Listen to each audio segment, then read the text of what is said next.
నమస్తే, welcome to Vihari media. మనం గుంటూరులోని శ్రీ హాస్పిటల్లో డాక్టర్ బివి నారాయణ రెడ్డి గారితో ఉన్నాము. ప్రముఖ కార్డియాలజిస్ట్ సార్తో మాట్లాడి గుండెకి సంబంధించిన ప్రాబ్లమ్స్ కానీ వాటి ప్రివెన్షన్స్ కానీ మరిన్ని తెలుసుకుందాం. నమస్తే సార్. నమస్తే అండి. బేసిక్గా వింటూ ఉంటామండి డాక్టర్స్ దగ్గర యాంజియోగ్రామ్ అంటారు, స్టంట్ వేయడం అంటారు, అలానే బైపాస్ చేయడం అంటారు. మా ప్రేక్షకుల కోసం అసలు యాంజియోగ్రామ్ అంటే ఏంటో మీ మాటలో వివరిస్తారా? ముందు వెరీ ఇంపార్టెంట్ ఏంటంటే యాంజియోగ్రామ్కి వెళ్ళక ముందు అసలు యాంజియోగ్రామ్ అసలు ఎందుకు చేయాలి, ఎందుకు చేయాలి, అది చేయటం వల్ల ఏదైనా ఎనీ బెనిఫిట్ ఏమైనా ఉంటుందా, లేకపోతే యాంజియోగ్రామ్ చేయకుండా ఏదైనా ఆల్టర్నేటివ్ ఏదైనా డయాగ్నోస్టిక్ మొడాలిటీస్ అవైలబుల్గా ఉన్నాయో అవన్నీ కూడా తెలుసుకోవాలి మనం. యాంజియోగ్రామ్ అనేది ఇట్స్ లైక్ సిటీ స్కాన్ లాంటి ప్రాసెసింగ్ కాదండి ఇది. ఓకే. కాబట్టి మనం అసలు యాంజియోగ్రామ్ ఎందుకు చేయాలనే దాన్ని తెలుసుకుంటే ఆటోమేటిక్గా మనకి స్టంట్ ఎందుకు చేయాలి, బైపాస్ ఎందుకు చేయాలి అన్నటువంటి తెలుసుకోవడానికి ఆస్కారం ఉంటుంది. ఓకే. సాధారణంగా మనకి ఏమిటి అంటే మనం చాలా రోజుల నుంచి సోషల్ మీడియా కానీ లేకపోతే మనకున్నటువంటి రిసోర్సెస్ ద్వారా కానీ చాలా కామన్గా హార్ట్ అటాక్లు రావడానికి ఆస్కారం ఉంటుంది. అంటే చాలా చిన్న వయసులోనే వస్తున్నాయి.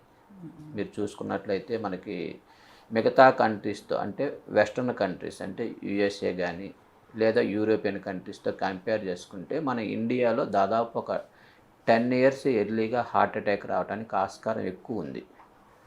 అంటే మన ఇండియన్ అనే యావరేజ్లో మనకి మేల్స్ తీసుకున్నట్లయితే జెండర్ వైజ్ తీసుకున్నట్లయితే మేల్స్లో కామన్గా less than 50 years లోపు కానీ లేదా ఫిమేల్స్లో 60 years లోపు కానీ ఆ హార్ట్ అటాక్ వచ్చే ఛాన్సెస్ చాలా ఎక్కువగా ఉన్నాయి. ఇది ఎందుకు అంటే ఒకటి మనం మనకున్నటువంటి జెనెటిక్ ఫ్యాక్టర్స్ ఒకటి వెన్ కంపేర్ టు వెస్ట్రన్ కంట్రీస్తో తీసుకున్నప్పుడు, దాంతోపాటు మనం తీసుకున్నటువంటి ఫుడ్ హ్యాబిట్స్ మనం దేని మీద బేసెస్ అవుతాం, రైస్ బేస్డ్ ఫుడ్ మీద ఎక్కువగా మనం బేస్ అవుతా ఉన్నాం. ఈ రైస్ బేస్డ్ ఫుడ్లో కూడా మనం సాధారణంగా తీసుకునేది ఏంటంటే బాగా ఓవర్ పాలిష్ చేసినటువంటి రైస్ని తీసుకుంటా ఉన్నాం. దానివల్ల ఏమవుతుందంటే మన బాడీలో ఉన్నటువంటి షుగర్ లెవెల్స్ చాలా ఎక్కువగా ఉండటానికి ఆస్కారం ఉంటుంది. దానివల్ల షుగర్ ఎక్కువ వచ్చే ఛాన్సెస్ ఎక్కువగా ఉండబట్టి మనకి ఆటోమేటిక్గా షుగర్ ఒకసారి డెవలప్ అయిందనుకోండి, దానివల్ల వచ్చే కాంప్లికేషన్స్లో ఈ హార్ట్ అటాక్ కూడా ఒక ముఖ్యమైనదిగా చెప్పుకోవడానికి ఆస్కారం ఉంటుంది. అంటే ఎక్కువ షుగర్ పేషెంట్స్ కూడా హార్ట్ అటాక్ ఎక్కువ వచ్చే అవకాశాలు ఉంటాయి అంటారు. ఈ హార్ట్ అటాక్ రావాలంటే సాధారణంగా ఒక రిస్క్ ఫ్యాక్టర్స్ అనేవి ఉండటానికి ఆస్కారం. రిస్క్ ఫ్యాక్టర్స్ లేకుండా చాలా తక్కువ మందిలో మాత్రమే ఈ హార్ట్ అటాక్ రావడానికి ఆస్కారం ఉంటుంది. ఈ రిస్క్ ఫ్యాక్టర్స్ని తీసుకున్నట్లయితే మన యంగ్ అంటే less than 40 years లోపు సాధారణంగా ఉండేటి స్మోకింగ్ అన్నమాట. Smoking is very very dangerous. ఎందువలనంటే స్మోకింగ్లో మనం తీసుకున్నటువంటి టొబాకో ప్రోడక్ట్స్లో ఆక్సిడేటివ్ స్ట్రెస్ అనేది చాలా ఎక్కువగా ఉంటుంది. ఈ ఆక్సిడేటివ్ స్ట్రెస్ వలన మనకి రక్తనాళంలో ప్రాబ్లం క్రియేట్ అయ్యి దానివలన రక్తనాళాలు బోడకపోయి హార్ట్ అటాక్ వచ్చే ఛాన్సెస్ చాలా ఎక్కువగా ఉంటుంది. అంటే మేము బేసిక్గా చూస్తూ ఉంటామండి, ఎక్కువ లేడీస్లో కంటే జెంట్స్లోనే ఎక్కువ హార్ట్ అటాక్స్ రావడం, హార్ట్ ప్రాబ్లమ్స్ రావడం కూడా చూస్తూ ఉంటాం. ఎందుకంటారు? కామన్గా మనకి హార్ట్ అటాక్ అనేది జెంట్స్లో కామన్గా ఎక్కువగా ఉంటుంది వెన్ కంపేర్ టు లేడీస్. ఎందుకు అంటే లేడీస్లో ఉన్నటువంటి హార్మోనల్ ఇన్ఫ్లుయెన్సెస్ లైక్ ఈస్ట్రోజన్ అనేటువంటి హార్మోన్ ఉంటుంది కదా, అది హార్ట్ అటాక్ రాకుండా ప్రివెంట్ చేయడానికి ఆస్కారం ఉంటుంది. కాబట్టి లేడీస్లో హార్ట్ అటాక్ అనేది చాలా తక్కువగా ఉండిద్ది. అంటే అప్ టు 60 years దాకా they are protected with oestrogen hormone. కాబట్టి అందువల్ల లేడీస్లో కామన్గా మనం చూసేటటువంటి హార్ట్ అటాక్లన్నీ ఆఫ్టర్ 55 years తర్వాత ఉండటానికి ఆస్కారం ఉంటుంది. అదే జెంట్స్లో తీసుకున్నాం అనుకోండి, లైక్ పర్టికులర్లీ మన ఇండియన్ కమ్యూనిటీలో నేను మాట్లాడుతుంది తీసుకున్నట్లయితే వాళ్ళు యూజువల్గా most of the young women smoke చేయరు. దాదాపు 95% of our Indian women don't smoke at all. అదే వెనక మేల్స్ తీసుకున్నారనుకోండి, స్మోక్ కామన్గా ఉండిద్ది. కాబట్టి ఆ స్మోకింగ్ అనేటటువంటి వెరీ ఇంపార్టెంట్ రిస్క్ ఫ్యాక్టర్ వల్ల మనకు హార్ట్ అటాక్ అనేది చాలా యంగ్ ఏజ్లోనే రావడానికి ఆస్కారం ఉంటుంది మన ఇండియన్ సెటప్లో. ఒకటి.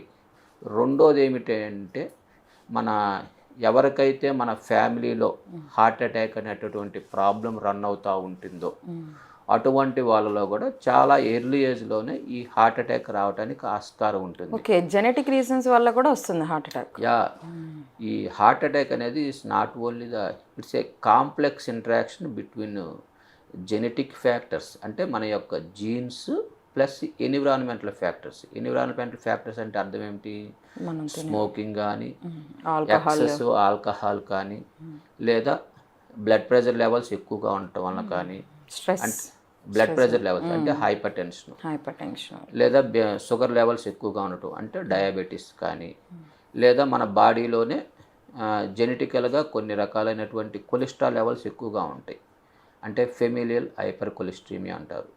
అంటే కొవ్వు శాతం ఎక్కువగా ఉండటం కానీ, లేదా ఎక్కువగా very high levels of stress is also very very important risk factor ఇప్పుడు హార్ట్ అటాక్ రావడం. ఇప్పుడు అందరూ కూడా గమనించేది ఏంటంటే ఎక్కువ స్ట్రెస్ లెవెల్స్ పెరిగిపోతున్నాయి అందరికి. యా, స్ట్రెస్ లెవెల్స్ పెరిగిపోవడం వల్ల కూడా చాలా ప్రాబ్లమ్స్ వస్తాయి అంటున్నారు, నిజమేనా డాక్టర్ గారు? Yeah, stress is definitely is not good for health, not only the heart, for each and every ఆర్గానికి స్ట్రెస్ అనేది it's a dangerous risk factor. కాబట్టి ఎవరైతే ఈ స్ట్రెస్ లెవెల్స్ ఎక్కువ కావటం వల్ల ఏమవుతుంది మన బాడీలో యూజువల్గా సింపాథెటిక్ ఓవర్ యాక్టివిటీ ఎక్కువగా ఉండేది. అంటే మనకి ఈ స్ట్రెస్ని మెజర్ చేయాలంటే 2 సిస్టమ్స్ ఉంటుంది.